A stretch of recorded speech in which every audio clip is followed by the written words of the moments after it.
बिस्मिल्लाहिर्रहमानिर्रहीम। अस्सलामुअलैकुम। Knowledge lab channel में आप सबको खुशामदीद। क्लास 11th फ़िज़िक्स के मॉडल पेपर्स की वीडियो सीरीज़ चल रही है हमारी, और आज हम करेंगे न्यूमेरिकल्स जो उसमें आए हुए हैं मॉडल पेपर में, उनका सॉल्यूशन। चलिए वीडियो का आगाज़ करते हैं। क्वेश्चन नंबर 5 से लेकर 9 तक सेक्शन बी में जो आपके पास हैं न्यूमेरिकल्स हैं ये फ़िज़िक्स में, और इनका सॉल्यूशन वन बाय वन सबका हम डिस्कस करते हैं। तो सबसे पहले number 5, prove that the vectors, तीन वेक्टर आपको गिवन है, vector A, vector B, vector C, और हमें ये प्रूफ करना है कि ये जो है राइट एंगल ट्राइंगल की जो साइड्स हैं ये फॉर्म कर रहे हैं।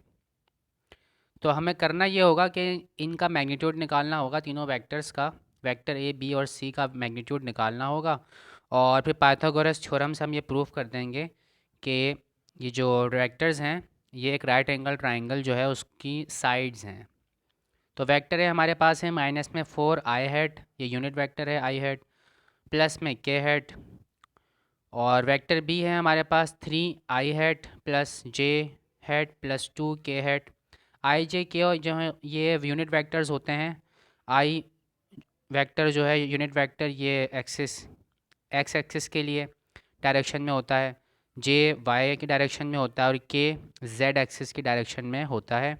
और इनका जो मैग्नीट्यूड है वो यूनिटी होता है, यानी कि 1 होता है, तो इसलिए इन्हें यूनिट वेक्टर कहा जाता है। वेक्टर सी हमारे पास है, देखें, आई हैट माइनस में जे हैट माइनस में के हैट। हमें प्रूफ ये करना है कि वेक्टर ए बी सी जो है वो एक राइट एंगल ट्राइंगल फॉर्म कर रहे हैं। तो प्रूफ के लिए मैंने मैग्नीट्यूड वाला जो फॉर्मूला है वो अप्लाई किया है। देखें, मैग्नीट्यूड का स्क्वायर जो है वो इक्वल होगा किसके, आपके पास ये बुक में स्क्वायर रूट की फॉर्म में है, तो मैंने ये डायरेक्टली स्क्वायर की फॉर्म में लिख लिया क्योंकि हमें स्क्वायर की फॉर्म में ईजी रहेगा सॉल्व करना। तो मैग्नीट्यूड का जो स्क्वायर है वो इक्वल होगा, तीनों जो कंपोनेंट्स होते हैं हम उनका स्क्वायर कर देते हैं और उनको ऐड कर देते हैं, ठीक है। तो यहाँ पे हमारे पास दो ही कंपोनेंट हैं, आई और के, तो माइनस में 4 आई हैट स्क्वायर प्लस में के हैट स्क्वायर। अब स्क्वायर जो है ये 4 पे भी आएगा और आई हैट पे भी आएगा। अब आई हैट जो है यूनिट वेक्टर है, यूनिट वेक्टर का डॉट प्रोडक्ट जो है वो होता है 1, I dot I is equal to 1 होता है। सिमिलरली के dot K is equal to 1, और जे डॉट जे भी क्या हो जाएगा, 1 हो जाएगा, जो कि आगे हमें यूज़ करना पड़ेगा। तो इसलिए अगला स्टेप है, मैंने यूनिट वेक्टर को गायब कर दिया है। माइनस में 4 की पावर 2 लगा दी है और 1 की पावर 2 मैंने यहाँ पे सब्सटीट्यूट कर दिया। आप चाहे तो यहाँ पर रेफरेंस दे सकते हैं सेंस करके, sense I dot I is equal to K dot K is equal to 1, दोनों का मैग्नीट्यूड जो है वो 1 होगा, आई स्क्वायर का भी और के हेड स्क्वायर का भी। माइनस में 4 का स्क्वायर हो जाएगा 16, 1 का स्क्वायर हो जाएगा 1, 16 प्लस 1 होता है 17। तो ए स्क्वायर की वैल्यू आ गई, मैग्नीट्यूड निकाल लिया इसका हमने, मैग्नीट्यूड ऑफ वेक्टर ए इसका स्क्वायर करके हमने कैलकुलेट कर लिया है, 17 आ गई। सिमिलरली वेक्टर बी, ये जो मैग्नीट्यूड है उसका स्क्वायर, तो इसका जो एक्स कॉम्पोनेंट है 3 आई हैट स्क्वायर प्लस जे हैट स्क्वायर प्लस 2 टाइम्स के हैट स्क्वायर। तो इसको भी सॉल्व किया सिमिलरली उसी तरीके से, 3 का स्क्वायर 9 आ गया, 1 का स्क्वायर 1, 2 का स्क्वायर 4, और यूनिट वेक्टर गायब हो गए हैं। क्यों गायब हो गए हैं? क्योंकि इनका डॉट प्रोडक्ट जो है वो 1 होता है। अब हो सकता है कुछ लोग ये सोच रहे हो कि स्क्वायर जो है उसको डॉट प्रोडक्ट से ही क्यों सॉल्व किया, क्रॉस प्रोडक्ट से क्यों नहीं किया। तो क्रॉस प्रोडक्ट जो होता है सेम यूनिट वेक्टर्स का वो ज़ीरो होता है, अगर ऐसा करते तो सब कुछ ज़ीरो हो जाता, फिर तो कुछ हो ही नहीं सकता था। तो सेम वेक्टर्स का जो स्क्वायर है वो हम डॉट प्रोडक्ट से यहाँ पे लेंगे, ठीक है। मैग्नीट्यूड मतलब हमें फाइंड करना है, तो मैग्नीट्यूड फाइंड करने के लिए हम जो है वो डॉट प्रोडक्ट ही यूज़ करते हैं, ठीक है। मैग्नीट्यूड फाइंड कर रहे हैं, और दूसरी बात है कि जो क्रॉस प्रोडक्ट होता है वो हमें वेक्टर देता है, तो हमें यहाँ वेक्टर नहीं चाहिए, हमें यहाँ पे मैग्नीट्यूड चाहिए। तो मैग्नीट्यूड के लिए हम क्रॉस प्रोडक्ट ही यूज़ करते हैं, सॉरी डॉट प्रोडक्ट यूज़ करते हैं। तो बी स्क्वायर की वैल्यू आ गई हमारे पास 14। अब सिमिलरली सी की वैल्यू, सी स्क्वायर की वैल्यू फाइंड कर लेंगे, तो ये हमारे पास 3 आ गई है। अब देखें यहाँ पर इनका जो मैग्नीट्यूड है उसको ज़रा नोटिस करें। देखिए, वेक्टर ए जो है उसका मैग्नीट्यूड आया 17 स्क्वायर करके, बी स्क्वायर का मैग्नीट्यूड आया 14, और सी का मैग्नीट्यूड आ गया है 3। तो देखें सबसे हाईएस्ट वैल्यू किसकी है, ए की है। तो राइट एंगल ट्राइंगल में जो सबसे ज़्यादा लेंथ वाली साइड होती है 90 डिग्री के ऑपोजिट साइड, उसे कहते हैं हाइपोटेन्यूज। तो इस तरह से मैंने यहाँ पे लिखी है स्टेटमेंट ये कि बी और सी जो हैं वो परपेंडिकुलर वेक्टर्स हैं, एक दूसरे के परपेंडिकुलर हैं वो, और वेक्टर ए जो है क्योंकि उसकी लेंथ सबसे ज़्यादा आई है तो इसलिए वो क्या है, हाइपोटेन्यूज है। अब यहाँ पे हमने पाइथागोरस थ्योरम इस्तेमाल किया है कि हाइपोटेन्यूस का स्क्वायर इक्वल होता है बेस का स्क्वायर प्लस परपेंडिकुलर का स्क्वायर। तो हमने यहाँ पे सारी वैल्यूज पुट कर दी हैं। तो लेफ्ट हैंड साइड और राइट हैंड साइड देखें बराबर आ गई हैं। तो ये बात प्रूफ हो गई कि जो तीनों वेक्टर हैं वो एक राइट एंगल ट्राइंगल को फॉर्म कर रहे हैं। राइट एंगल ट्राइंगल एक ऐसा ट्राइंगल होता है जिसमें एक एंगल 90 डिग्री का होता है, बाकी रिमेनिंग 2 एंगल्स उसमें कॉम्प्लीमेंट्री होते हैं, एक्यूट होते हैं। तीनों एंगल का सम जो है किसी भी ट्राइंगल में 180 डिग्री होता है। बाकी जो 90 डिग्री की ऑपोजिट साइड है वो हाइपोटेन्यूस होती है, और बाकी रिमेनिंग 2 साइड जो हैं वो बेस या परपेंडिकुलर हो सकती हैं डिपेंडिंग अपॉन कि किस साइड से एंगल हमें जो है वो गिवन है। उसके बाद अगला न्यूमेरिकल है, 2 coherent sources are placed 1.8 centimetre apart. ठीक है, रियलिटी में ऐसा पॉसिबल होता नहीं है कि सोर्सेज जो हैं वो कोहेरेंट हो, यानी कि लाइट के सोर्सेज हों। जैसे कि हमने यंग्स डबल स्लिट एक्सपेरिमेंट देखा था, वहीं से है ये चीज़, ये न्यूमेरिकल उसी से रिलेटेड है। तो उसने कोहेरेंसी अचीव करने के लिए जो है वो एक लाइट का सोर्स लिया था और फिर उसको 2 स्लिट से पास किया था लाइट को, ताकि कोहेरेंसी जो है वो अचीव हो सके। कोहेरेंट होने का मतलब ये है कि वेवलेंथ जो है सेम होनी चाहिए, जो सोर्स लाइट इमिट कर रहा है उनकी वेवलेंथ जो है वो सेम होनी चाहिए। तो रियलिटी में ऐसा पॉसिबल होना मुमकिन नहीं होता, ऐसा पॉसिबल नहीं होता, मतलब मुश्किल होती है।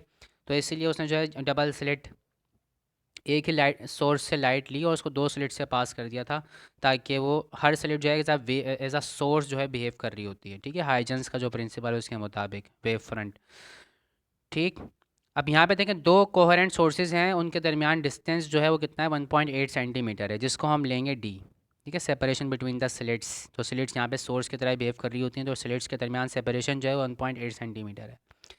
Interference fringes are obtained on screen 80 centimetre away.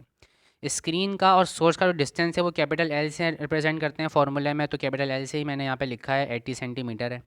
Conversion करने की ज़रूरत नहीं है, ठीक है, यानी कि मीटर वगैरह में कन्वर्ट करने की ज़रूरत नहीं है, ऐसे ही आप कैलकुलेट कर सकते हैं डायरेक्टली वेवलेंथ, क्योंकि फाइंड करनी है हमें। फोर्थ ब्राइट फ्रिंज है, यानी कि फ्रिंज का जो ऑर्डर है जिसे हम एम से रिप्रेजेंट कर रहे होते हैं फॉर्मूले में, तो वो एम की जो वैल्यू है वो 4 है। ठीक है, ऑर्डर 4 है और ब्राइट फ्रिंज है। और डिस्टेंस दिया हुआ है आपका सेंट्रल फ्रिंज से, सेंट्रल फ्रिंज से डिस्टेंस दिया हुआ है आपको 1.08 सेंटीमीटर। ठीक है, तो वाई की वैल्यू दी हुई है हमें 1.08 सेंटीमीटर। वेवलेंथ हमें कह रहे हैं कैलकुलेट करनी है, calculate the wavelength of the light use. अब इस पूरे सेटअप में जो लाइट यूज़ हुई है उसकी वेवलेंथ हमें यहाँ पे कैलकुलेट करनी है। तो फॉर्मूला अप्लाई कर देंगे, देखिए हम y is equals to M lambda L upon D. Fringe क्योंकि ब्राइट है तो इसलिए M lambda L upon D हमने यूज़ किया है, ब्राइट फ्रिंज के लिए ये फॉर्मूला होता है। अगर डार्क फ्रिंज होती तो m+1/2 होता। तो फिलहाल ब्राइट फ्रिंज है तो M lambda L upon D हम इस्तेमाल करेंगे। सारी वैल्यूज़ हमें पता है लेमडा के अलावा, तो सारी वैल्यूज़ हमने पुट कर दी हैं। वाई की जगह 1.08, एम की जगह 4 क्योंकि फोर्थ ऑर्डर की थी फ्रिंज, एल की जगह हमने लिख दिया 80 डेटा से, डी की जगह 1.8। सारी वैल्यूज़ हमें गिवन थी। अब लेमडा के लिए अरेंज कर लिया सारी वैल्यूज़ को। 1.8 यहाँ डिनोमिनेटर में था, दूसरे साइड पर जाएगा तो मल्टीप्लाई हो जाएगा, तो 1.08 मल्टीप्लाइड बाय 1.8। 4 और 80 यहाँ देखें मल्टीप्लाई हो रहे हैं, न्यूमिनेटर में है, दूसरी तरफ जाएंगे तो डिनोमिनेटर में चले जाएंगे, तो 4 मल्टीप्लाइड बाय 80। कैलकुलेशन की हमने परफॉर्म, तो 6.075 एक्सपोनेंट -3 हमारे पास वेवलेंथ आई है। अब क्योंकि सारी चीज़ें सेंटीमीटर में थी, सेम यूनिट में थी, तो कन्वर्जन की ज़रूरत नहीं थी, और जो हमारे पास वेवलेंथ आएगी वो भी यहाँ पर सेंटीमीटर में ही आएगी। अब इसको मैंने माइक्रोमीटर में लिख दिया है क्योंकि ये बहुत छोटी सी वैल्यू थी, तो इसको मैंने जो है वो 60.75 माइक्रोमीटर में कन्वर्ट करके इसको लिख दिया है। किस तरह से कन्वर्जन हुई है थोड़ा समझ लें। देखें 10 की पावर -3 हमारे पास लिखा हुआ था, सेंटी की वैल्यू होती है 10 की पावर -2, तो -2 और -3 ऐड होके हो जाएगा -5। तो डेसिमल को मैंने एक पॉइंट आगे मूव कर दिया है जिसकी वजह से 60.75 हो गया है, और तो उसके लिए माइनस में 1 मुझे यहाँ पे ऐड करना पड़ेगा पावर में 10 की, तो 10 की पावर -6 मिल गया। तो 10 की पावर -6 को हम माइक्रो जो है उसकी वैल्यू होती है, तो माइक्रो से मैंने यहाँ पे सब्स्टिट्यूट कर दिया इसको, तो वेवलेंथ आ गई हमारे पास 60.75 माइक्रोमीटर।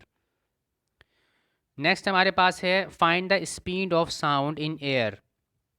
साउंड की जो स्पीड है वो फाइंड करनी है हमें एयर में, 50 डिग्री सेंटीग्रेड पर और 70 डिग्री सेंटीग्रेड पर, दो डिफरेंट टेम्परेचर्स पे हमें फाइंड करनी है। और स्पीड ऑफ साउंड की वैल्यू उसने हमें दी हुई है 332 मीटर पर सेकंड, ये एयर में इसकी वैल्यू है 332 मीटर पर सेकंड 0 डिग्री सेंटीग्रेड पर। टेम्परेचर डिपेंडेंट होती है स्पीड ऑफ साउंड, और ये वैल्यू आप याद भी कर लें तो बेहतर है, बाज़ औक़ात वो नहीं भी देते लिख कर, तो आपको याद होनी चाहिए ये। तो speed of sound eight 0 degree centigrade है हमारे पास 332 मीटर पर सेकेंड। टेम्परेचर जो है T1, मैंने इसको कह दिया सबस्क्रिप्ट में 1 लगा दिया क्योंकि दो वैल्यूज़ हैं हमारे पास, तो इसलिए मैंने T1 और T2 सबस्क्रिप्ट यूज़ किया है। 50 डिग्री सेंटीग्रेड है और एक और टेम्परेचर हमें गिवन है T2, तो 70 डिग्री सेंटीग्रेड। अब जो फार्मूला या कैलकुलेशन हमें यूज़ करनी है उसमें हमें केल्विन में चाहिए टेम्परेचर, तो हमने इसको कन्वर्ट कर लिया है 273 ऐड करा कर ये केल्विन में कन्वर्ट कर दिया हमने 323 केल्विन, और ये वाला हो गया है 343 केल्विन। तो speed of sound 50 degree centigrade पर और 70 डिग्री सेंटीग्रेड पर हमें कैलकुलेट करनी है। 50 डिग्री पर जो वैल्यू स्पीड है उसे मैं V1 कह रहा हूँ, और जो 70 डिग्री पर है उसे V2 सबस्क्रिप्ट के साथ हम यूज़ कर रहे हैं। अब ये फार्मूला बुक में आपके पास जो है इस फॉर्म में मतलब डायरेक्टली नहीं गिवन, लेकिन उन्होंने एक पैराग्राफ में इसका जिक्र किया हुआ है, और सिंबल वगैरह मतलब इस्तेमाल नहीं किया उन्होंने, बस ये कहा हुआ है कि जो स्पीड ऑफ साउंड एयर में है पैराग्राफ में लिखी हुई है ये बात वहाँ बुक में। पेज नंबर यहाँ पे मैं लिखना अब जो है यहाँ पे रह गया है, बहरहाल कमेंट सेक्शन में मैं वहाँ पर पेज नंबर इसका प्रोवाइड कर दूँगा आपको। तो √T/273 टाइम्स उन्होंने कहा हुआ है कि जो वेलोसिटी होती है वो किसी भी दूसरे टेम्परेचर पर, हाई टेम्परेचर पर अगर हम फाइंड कर रहे हैं तो इसका मल्टीपल होती है अगर हम वेलोसिटी एट 0 डिग्री सेंटीग्रेड पर जो है उससे मल्टीप्लाई कर दें। ठीक है, तो ये बात उन्होंने वहाँ पे पैराग्राफ में लिखी हुई है वर्डिंग के अंदर, और कैलकुलेशन करके दिखाई हुई है उन्होंने वहाँ पर, तो वहाँ पे आप देख सकते हैं। तो इसको मैंने फार्मूले की शक्ल दे दी है यहाँ पर, V1 कह रहा हूँ उसको मैं, और जो हमारे पास स्पीड ऑफ साउंड है 0 डिग्री सेंटीग्रेड पे इसको मैं V0 कह रहा हूँ। ठीक है, बहुत छोटा सा है ये V0, तो गौर से देखेंगे तो आपको नज़र आ जाएगा। तो V1 is equal to V0 square root T1/273। ठीक है, टेम्परेचर जो है केल्विन में ये हमारे पास मौजूद है, 0 डिग्री सेंटीग्रेड को कन्वर्ट अगर हम करेंगे केल्विन में तो 273 आएगा। ठीक, उसके बाद सारी वैल्यूज़ हमने यहाँ पे पुट कर दी हैं। V0 जो है उसकी वैल्यू हमें गिवन है 332, पुट कर दिया हमने। T1 हमने यहाँ पे कैलकुलेट कर लिया था 323, तो ये सारी कैलकुलेशन परफॉर्म करने के बाद 361 मीटर पर सेकेंड हमारे पास V1 आ गई है। सेम काम हम जो है दूसरे टेम्परेचर के लिए भी करेंगे, तो ये 372 मीटर पर सेकेंड हमारे पास ये आंसर आ गया है। डेसिमल में भी वैल्यूज़ थी लेकिन उनको मैंने इग्नोर कर दिया, यहाँ पे चाहें तो आप लिख लें, क्योंकि जो क्वेश्चन है हमारे पास उसमें हमारे पास 3 सिग्निफिकेंट फिगर्स तक जो है वो डेटा में वैल्यूज़ गिवन है, तो इसलिए मैंने 3 सिग्निफिकेंट फिगर में ही आंसर यहाँ पे दिया है। नेक्स्ट हमारे पास है अ ट्रक स्टार्ट्स फ्रॉम रेस्ट, यानी कि इनिशियल वेलोसिटी 0 है। ठीक है, रेस्ट से स्टार्ट हुआ है एक ट्रक, रुका हुआ था तो इनिशियल वेलोसिटी उसकी 0 हो गई है। At the top of a slope, एक स्लोप है जिसके टॉप से वो स्टार्ट हुआ है, और स्लोप की हाइट हमें गिवन है 1 मीटर है, और उसकी लेंथ जो है स्लोप की वो 49 मीटर है। वो कह रहा है फाइंड इट्स एक्सेलरेशन, इसकी एक्सेलरेशन जो है वो कह रहा है कि फाइंड आउट कर दें, and speed at the bottom of the slope, और जब स्लोप से वो नीचे उतर जाएगा बिल्कुल तो बॉटम पे पहुंच जाएगा तब उसकी स्पीड कितनी होगी ये भी हमें फाइंड आउट करना है। और फ्रिक्शन वो कह रहा है कि नेग्लिजिबल है, फ्रिक्शन एज्यूम हमें नहीं करनी है। बुक की एग्जाम्पल है ये, बुक में एग्जाम्पल मौजूद है, सॉल्व एग्जाम्पल है। हाइट हमें गिवन है 1 मीटर, एच सिंबल इस्तेमाल कर रहे हैं। लेंथ ऑफ स्लोप के लिए एल यूज़ कर रहा हूँ मैं, सिंबल 49 मीटर है। इनिशियल वेलोसिटी जो है वो 0 है, VI।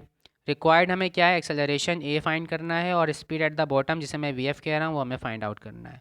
फ्रिक्शन अगर नेग्लिजिबल हो तो डेरिवेशन है पूरी है हमारे पास इंक्लाइन प्लेन वाली, तो एक्सेलरेशन जो है वो इक्वल होती है G sin थीटा के। थीटा जो है वो एंगल है स्लोप का, इंक्लाइन प्लेन का एंगल है हॉरिजॉन्टल से। तो साइन थीटा की वैल्यू जो है हम इस्तेमाल बाय यूजिंग ये हाइट और लेंथ, इनके ज़रिए से हम जो है साइन थीटा की वैल्यू फाइंड आउट कर सकते हैं। अब देखें लेंथ दी हुई है हमें और हाइट दी हुई है, तो लेंथ जो है इसकी हमारे पास इंक्लाइन प्लेन की वो ऐसा हाइपोटेन्यूस वर्क करेगी, और हाइट जो है हमारे पास ऐसा परपेंडिकुलर हमारे पास वर्क कर रहा होगा। तो perpendicular upon hypotenuse some people have, ठीक है, साइन थीटा इक्वल होता है परपेंडिकुलर अपॉन हाइपोटेन्यूस के। जी ठीक है ना, तो परपेंडिकुलर हमारे पास है इस यहाँ पर h हाइट है, और हाइपोटेन्यूस जो है हमारे केस में ये length of the incline plane है, तो दोनों की वैल्यू हमने यहाँ पे सब्सटीट्यूट की 1/49 आ गई। तो साइन थीटा की वैल्यू मैंने निकाल ली 1/49, तो 1/49 अब मैं इस फॉर्मूले में साइन थीटा की जगह पुट कर दूंगा। जी एक्सेलरेशन ड्यू टू ग्रेविटी है, 9.8 इसकी वैल्यू होती है, तो हमने यहाँ पे सब्सटीट्यूट की, कैलकुलेशन परफॉर्म की, तो 0.2 मीटर पर सेकेंड स्क्वायर हमारे पास एक्सेलरेशन आ गई है। नेक्स्ट हमारे पास VF हमें फाइंड करनी है, तो उसके लिए मैंने थर्ड इक्वेशन ऑफ मोशन का इस्तेमाल किया है। एस यहाँ पे जो है वो लेंथ ऑफ द स्लोप के बराबर होगी, डिस्टेंस जो ट्रेवल करेगा ट्रक क्योंकि वो हाइट से चला था और नीचे बॉटम तक पहुंचा है, तो जितनी जो डिस्टेंस कवर करेगा वो लेंथ के बराबर होगी इंक्लाइन प्लेन के या स्लोप की जो लेंथ है 49 मीटर है, तो डिस्टेंस भी उसने इतना ही ट्रेवल किया होगा नीचे तक पहुंचने में। तो एस की वैल्यू हमें पता चल गई 49 है। एक्सेलरेशन हमने पीछे फाइंड आउट किए 0.2 और 2 हमने एज इट इज़ फॉर्मूले का यहाँ पुट कर दिया है। वी आई 0 थी, वी एफ का स्क्वायर हुआ है। सब चीज़ें हमने कैलकुलेट की, इनको मल्टीप्लाई कर दिया तीनों को, तो ये आ गया 19.6। स्क्वायर ख़त्म करने के लिए स्क्वायर रूट लिया है हमने, स्क्वायर रूट की वैल्यू हमारे पास आ गई है, ये फाइनल आंसर आ गया है 4.427 मीटर पर सेकेंड। नेक्स्ट हमारे पास है आर डाइवर लीप्स motion in two dimension projectile का सवाल है ये। और ये बुक में जो प्रॉब्लम्स हैं इस चैप्टर की 4.6 है, ये प्रॉब्लम नंबर 4.6 है बुक की। आर डाइवर लीप्स, एक डाइवर है जो छलांग लगाता है एक टावर से with an initial horizontal velocity.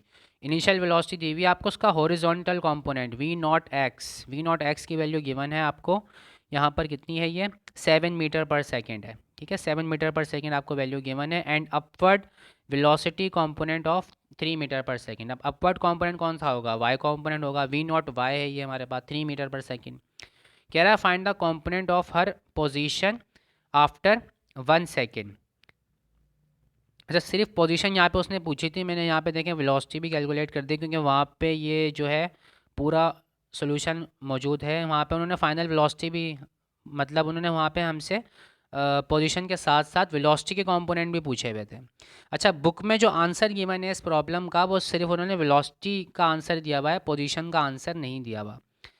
Data बना लेते हैं, देखें initial horizontal velocity component we not x कह रहा हूँ उसको मैं, ये है 7 मीटर पर सेकेंड। ये यहाँ पे एडजस्टमेंट में थोड़ा सा छुप गया है, पावर -1 इसकी यहाँ पे लगी हुई थी भाई, ये पिक्चर मैंने यहाँ पे लगाई है तो उसमें थोड़ा छुप गया थोड़ा। Initial upward velocity component we not Y, तो ये 3 मीटर पर सेकेंड है। टाइम जो है हमारे पास ये 1 सेकेंड है। ठीक है, वी नॉट नॉट छोटा सा बना हुआ है यहाँ पे, इसलिए इतना ज़्यादा अपेरेंट नहीं हो पा रहा, गौर से देखें तो आपको नज़र आ जाएगा। तो रिक्वायर्ड हमें क्या है यहाँ पे, हॉरिजॉन्टल। अच्छा, ये वेलोसिटी कंपोनेंट नहीं पूछा उसने हमसे, सिर्फ पोजीशन पूछी है, तो थोड़ा सा ये यहाँ पे देखें एक्स्ट्रा मैंने कर दिया ये। तो हॉरिजॉन्टल पोजीशन कंपोनेंट हमें फाइंड आउट करना है एक्स और वाई की वैल्यू फाइंड आउट करनी है। तो वेलोसिटी को तो हम छोड़ ही देते हैं फिलहाल, तो एक्स और वाई की वैल्यू मैं आपको बता देता हूँ इसके अंदर। देखें, since X is equal to V not X T, तो ये इक्वेशन हम यूज़ करेंगे, क्योंकि हॉरिजॉन्टल कंपोनेंट जो है उसमें कोई चेंज नहीं आ रहा होता, क्योंकि वहाँ पे हम ये असम्पशन ले रहे होते हैं कि एयर रेजिस्टेंस जो है वो ना होने के बराबर है, नेग्लिजिबल है। अगर कोई फोर्स नहीं है, कोई ड्रैग फोर्स नहीं है, तो एक्सेलरेशन भी नहीं होगी, यानी कि वेलोसिटी में कोई चेंज नहीं आएगा। तो हॉरिजॉन्टल कंपोनेंट जो होता है वो बिल्कुल इंडिपेंडेंट होता है, उसमें कोई चेंज नहीं आता, वो कांस्टेंट रहता है। और ये भी बात आपने पढ़ी हुई है कि अगर वेलोसिटी एवरेज हो या यूनिफॉर्म हो, तो हम S is equal to V T जो फॉर्मूला ये अप्लाई करते हैं डिस्टेंस फाइंड आउट करने के लिए। तो डिस्टेंस या पोजीशन जो उसका हॉरिजॉन्टल कंपोनेंट है एक्स, जिसको हम कह रहे हैं, यानी कि जो प्रोजेक्टाइल मोशन है उसे हम दो हिस्सों में बांट देते हैं, एक्स में हॉरिजॉन्टल में अलग और वाई में अलग। तो इसलिए मैं यहाँ जो डिस्टेंस है उसको एक्स से रिप्रेजेंट कर रहा हूँ। तो X is equal to V not X T, मैंने इक्वेशन अब यहाँ पे अप्लाई कर ली। ये डिस्टेंस है, ये एक्स कंपोनेंट है, हॉरिजॉन्टल कंपोनेंट इनिशियल वेलोसिटी का, और टी टाइम है। टाइम उसने मैं बताया 1 सेकेंड, सारी वैल्यूज हमने पुट की, तो 7 मीटर एक्स की वैल्यू हमारे पास आ गई है। वर्टिकल डायरेक्शन में ग्रेविटी एक्ट कर रही होती है डाउनवर्ड डायरेक्शन में।